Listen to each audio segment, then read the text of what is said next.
नमस्कार दोस्तों, मैं हूं राजकुमार और आज हम एक ऐसे मसले पर बात करते हैं जो मसला देश की राजनीति का इस समय केंद्र बना हुआ है। पूरे देश में इस समय लोकसभा के चुनाव चल रहे हैं। लोकसभा के चुनावों का 4 चरण पूरे हो चुके हैं। 5वें चरण के लिए परसों यानी सोमवार को मतदान होगा।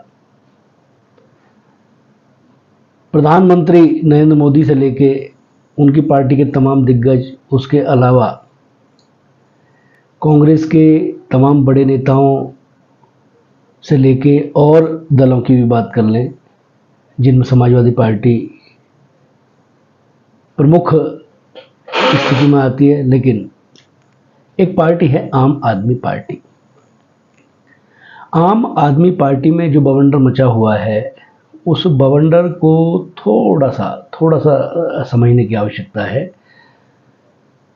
आप थोड़ा सा पीछे जाइए। एक आंदोलन खड़ा होता है या खड़ा करने का प्रयास किया जाता है।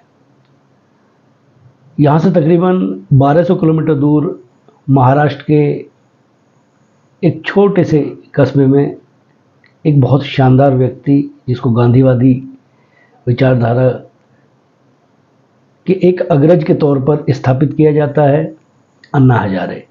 उन्हें दिल्ली लाया जाता है और तमाम जो बुद्धिजीवी, सो कॉल्ड बुद्धिजीवी कहेंगे, वो सारे इकट्ठा होते हैं और बताने का प्रयास करते हैं कि देश में सब कुछ बहुत बेहतर नहीं है। एक लोकपाल की मांग होती है। राजघाट पर हिंदुस्तान की आज़ादी के बाद एक बड़ा आंदोलन खड़ा होता है और इस आंदोलन से बहुत सारे प्रोफेशनल से जुड़े हुए लोग, जिनके बड़े बड़े सपने थे, वो लोग आके जुड़ते हैं। बहुत सारे लोगों की दाल गलती है और बहुत सारे लोगों की दाल नहीं गलती है। इसमें और थोड़ा सा देखें तो एक एनजीओ चलाने वाले लोग ये सब शामिल होते हैं, क्योंकि नोएडा से जुड़ा हुआ मसला है। उसी दौरान, उससे पहले अगर बात कर लें तो तकरीबन 15 साल पहले एक छोटी सी घटना यहाँ के रजिस्ट्रार कार्यालय में होती है। रजिस्ट्रार कार्यालय में जिस तरीके की व्यवस्था है वो किसी से छिपी हुई नहीं है। एक किसी व्यक्ति से रजिस्ट्री करने के नाम पे कुछ पैसे मांगे जाते हैं। अरविंद केजरीवाल उस समय केवल एक एनजीओ चलाते थे और एक एक्टिविस्ट, सूचना के अधिकार के तहत जो लोग काम करते हैं, उस तरीके के छोटे मोटे काम किया करते थे। वो आते हैं, उनकी पिटाई होती है और पिटाई होने के बाद, मैं उस समय डीएलए अखबार में काम करता था, हम लोग भी घटनास्थल पर पहुंचते हैं। जाके पुलिस को भी जानकारी नहीं होती है कि ये कौन है, लेकिन पुलिस के अधिकारियों को, पुलिस के उस समय सीओ, उस समय तत्कालीन एसएचओ, उनको बताया जाता है कि ये व्यक्ति एक सामाजिक कार्यकर्ता के तौर पर काम करता है। तब कहीं जाके वो अपना किसी तरीके से उस मसले पे पटाक्षेप होता है और सिटी मजिस्ट्रेट के यहाँ से ले जाके उनको जमानत दे दी जाती है। खैर, बहरहाल हम अपने वापस लौटते हैं मुद्दे पर। एक महिला, स्वाति के बारे में जब आज मैं सर्च करने का प्रयास कर रहा था तो पता चला कि वो नोएडा के एमआईटी स्कूल में पढ़ी है और उसके अलावा जेएसएस इंजीनियरिंग कॉलेज है, उसमें उसने जो अपनी उच्च शिक्षा है वो हासिल की है। मैंने जानने का प्रयास किया। मेरे एक दो मित्र हैं उस कॉलेज से भी जुड़े हुए, उनसे मैंने जानने का प्रयास किया कि भाई किस तरीके की सोच, किस तरीके की विचारधारा, किस तरीके के सपने एक छात्र जब होता है तो देखता है। वहाँ से भी यही पता लगता है भाई, अति महत्वाकांक्षा, एक महत्वाकांक्षा होती है और एक होती है अति महत्वाकांक्षा। अति महत्वाकांक्षा कई बार आदमी को कहीं का नहीं छोड़ती, वो जो होता है वो भी नहीं रहता। मैं इस पूरे प्रकरण को आज सुबह से जो देखने का प्रयास करूँ, हालांकि आज घटना का तीसरा चौथा दिन है। एक घटना होती है, एक राज्यसभा सांसद अपनी पार्टी के मुखिया और दिल्ली के मुख्यमंत्री के घर पर पहुंचती है। वो सुरक्षा घेरे को तोड़ के उनके ड्राइंग रूम तक पहुंचती है और ड्राइंग रूम के बाद वो अंदर जाने का भी प्रयास करती है। तमाम तरह की जिस तरीके की चीज़ें आ रही हैं, अब इसमें उनके पीए विभव कुमार को दिल्ली पुलिस ने अरेस्ट कर लिया है और तमाम जो टीवी चैनल्स और तमाम जो जानकार वो सब अपनी अपनी बातें कह रहे हैं। अरविंद केजरीवाल ने भी स्पष्ट कर दिया है कि वो भारतीय जनता पार्टी के कार्यालय कल अपने साथियों के साथ पहुंचेंगे और जाके सामूहिक गिरफ्तारी देने का प्रयास करेंगे। एक प्रेशर क्रिएट किया जा रहा है। देखिए, सबसे बड़ी बात इसमें जो निकल के आती है वो एक ये निकल के आती है कि त्याग की भावना बहुत ज़रूरी है। किसी भी व्यक्ति को यदि जीवन में कुछ करना है तो उसके अंदर त्याग की भावना होनी चाहिए और एक डिसिप्लिन।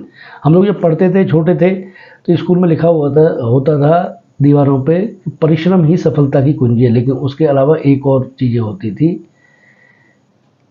कि अनुशासन में रहना बहुत ज़रूरी होता है। आप कहीं भी हों, किसी भी स्थिति में हों, एक डिसिप्लिन, एक बहुत सारी चीज़ें ऐसी हैं जिनको मेंटेन किया जाता है। लेकिन एक छोटा सा घटनाक्रम इसमें देखिए, एक शराब घोटाला होता है, लोग शराब पी गए, एक के साथ एक फ्री।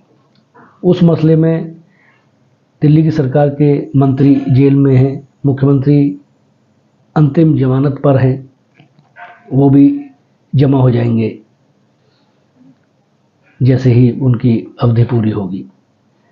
इस पूरे प्रकरण में एक चीज़ जरूर सामने आती है कि जब अरविंद केजरीवाल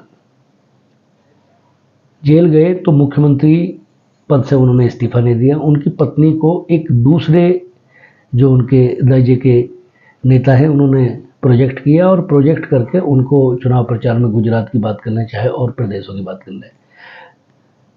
इसको बिल्कुल अन्यथा लेने की किसी को भी आवश्यकता इसलिए नहीं है क्योंकि देखो, सच जब कहना होता है और एक पत्रकार को सच कहना होता है तो उसको कई तथ्यों को देखना होता है। मैं अपना 25 साल की पत्रकारिता के अनुभव में तकरीबन मैंने 15 साल क्राइम रिपोर्टिंग की, तो थोड़ा सा जितनी मैं अपनी समझ रखता हूँ आज, इसलिए मुझे ये वीडियो बनाने के लिए आना पड़ा और मुझे लगा कि शायद मुझे भी इसमें बिल्कुल पार्टिसिपेट करना चाहिए। जब सब लोग अपनी अपनी बात कह रहे हैं तो अपनी बात को कहने का हक हर किसी को है। हिंदुस्तान में लोकतांत्रिक व्यवस्था है। सुनीता केजरीवाल जब बाहर निकली तो उन्होंने स्वाभाविक तौर पर, जब एक महिला घर की दहलीज से बाहर निकलती है और राजनीति के वो तमाम हथकंडों को जब देखती है, तमाम प्रचार प्रसार बहस सब तरीके की चीज़ें होती हैं और राजनीति में किस तरीके की परिस्थितियां हैं, लोग किस तरीके से इस्तेमाल कर लेते हैं लोगों को, ये किसी से छिपा हुआ नहीं है।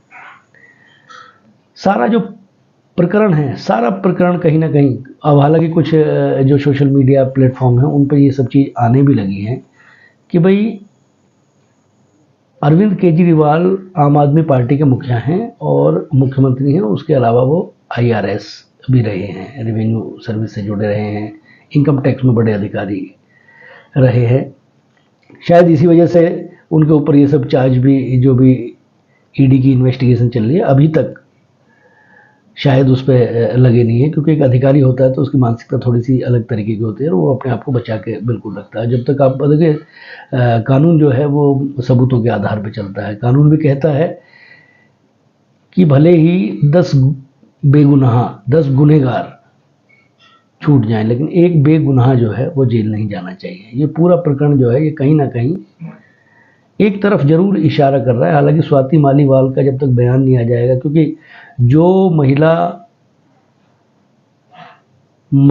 आयोग, दिल्ली महिला आयोग की अध्यक्ष रही हो, महिलाओं के लिए लड़ती हो, अपने पिता पर उसने जिस तरीके के गंभीर आरोप इंटरव्यूज में लगाए, उन सबसे एक बात जरूर तय हो जाती है कि हालांकि दिमाग को पढ़ने की आज तक किसी के पास कोई विधा नहीं बनी, लेकिन ये जो पूरा प्रकरण है ये इतना सहज नहीं है जितना सहज इसको अभी दिखाया जा रहा है। ये बहुत गंभीर चीज़ें हैं और राजनीति में चरित्रवान होना बहुत ज़रूरी है। जब चरित्र हनन होता है तो बहुत दिक्कतें आती हैं, बहुत परेशानियां होती हैं। हालांकि जो अरविंद केजरीवाल के PA हैं, अब वो दिल्ली पुलिस की गिरफ्त में हैं। मैं हिरासत नहीं कह रहा हूँ, गिरफ्त में है। और जब पुलिस चाहती है तो सच उगलवाई लेती है। हमें और आपको इंतजार करना चाहिए। देखना दिलचस्प होगा कि इस मामले में पर्दा जब उठेगा तो किस तरीके की चीज़ें आएंगी। लेकिन एक बात जरूर इससे स्पष्ट हो गई है कि आने वाले समय में जो लोग आंदोलन के जरिए राजनीति में या समाज में अपनी पैठ बढ़ाना चाहेंगे, उन पे से निश्चित तौर पर जनता का विश्वास कम होगा। जो अंतिम पायदान पर खड़ा हुआ आदमी है वो थोड़ा सा अलग तरीके से सोचता है, वो भोला बहुत होता है। लेकिन इस तरीके की घटनाएं जब होती हैं और इस तरीके के जब बाजीगर टाइप के लोग और मदारी टाइप के लोग जब राजनीति में होते हैं तो बहुत बेहतर नहीं होता और उसके परिणाम भी बहुत अच्छे नहीं होते। तो हम सबको इंतजार करना चाहिए कि इन्वेस्टिगेशन में क्या चीज़ें बाहर आएंगी, लेकिन